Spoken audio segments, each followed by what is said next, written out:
Hello, and welcome to another FAQ Monday. I'm your host, Fluff.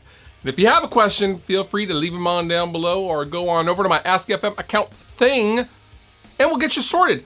Also, shout out to the Misfits Bike Club here locally in the Northwest. They are an all-female bike group, and I thought I would shout them out for the very clever name and coffee mug. Thank you so much, ladies. Misfits, they're the ms.fits. Pretty clever, and their part of their logo says "Bike, my darling." Bike, you know, right? It's a Misfits thing. But anyway, thank you for the mug.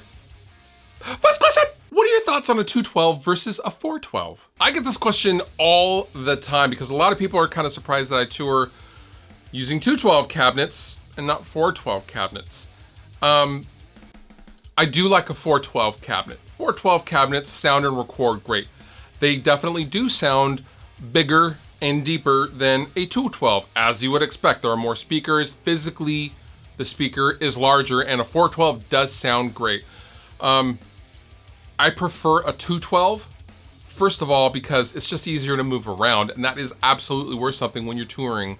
But the most important reason why I use and prefer 212s is they're very fast in feel. They feel faster because the enclosure is physically smaller and they're more directional, which I do like. But more so, they have less low mids and more low end typically than a 412, which is very beneficial in a live sound setting. So when Restropose shows up to a show and we have just two 212 cabs and a giant bass cab, that bass cab has all the room in the world sonically to kind of sit. And it just sounds great, and the sound guy has to do less to everybody's sound, and that's always beneficial. It just sounds better in a band mix, the 212.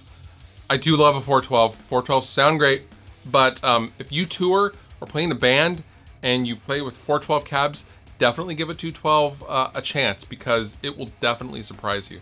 What camera are you using these days? Your videos look worlds better than your old ones. Normally, I kind of bounce between a bunch of different cameras that I have. Right now, you are watching me on a Sony a7S II, but directly behind me, I also have a Canon C100 cinema camera. I have a Canon 6D Mark II full frame camera, and then a tiny little SL1 to just kind of kick around and take on the, take in the tour van, and I don't have to worry too much about it getting damaged, crushed, broken, or whatever.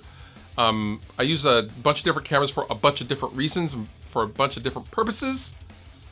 But typically I'm a Canon guy, although I do really enjoy the Sony a7S, although it has its problems too. But yep, that's what I use. Do you really need a record label these days? So in reference to the story I told on the previous FAQ Mondays about being passed over for a record label, a lot of people were upset to hear that a record label came out to watch us.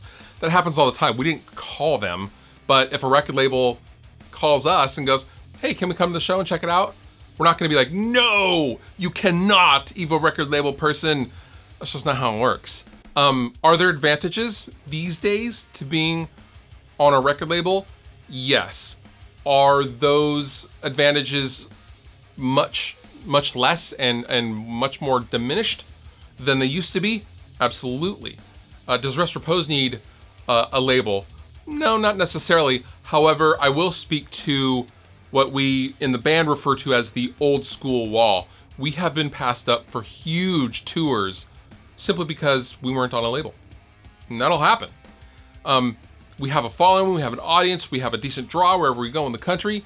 Yeah, that's all fine and good. But if the booking agent's homie at the record label goes, hey, we're promoting this newly signed band, they're gonna get that gig over us 10 times out of 10. So there are old school advantages when you're dealing with, traditional promoters and management and things like that. But do we absolutely need a record label? No. Do you think you can hear a difference between a Kemper Helix and Fractal Axe FX and a real amp in a mix? You know what? These days, maybe not. If you're doing all the post-production processing and things like that, probably not. I do suspect I would be able to hear the differences between an actual real amp and cabinet versus a modeler. Now, could I pick out you know, the difference between a Kemper mix, a Helix mix, and a Fractal mix? Absolutely not. No way, and no one could. But a real amp has a very distinct thing that happens when a moving speaker is pushing air into a microphone. So most solid audio guys can tell that there's some sort of difference, maybe not necessarily what those differences are, but like, yeah, I think that's the amp, or I think that's the processor. Could I do that? Probably not, but maybe. I don't know, just depends, I guess. And now Fluff reads a tweet. Tires are just shoes for cars.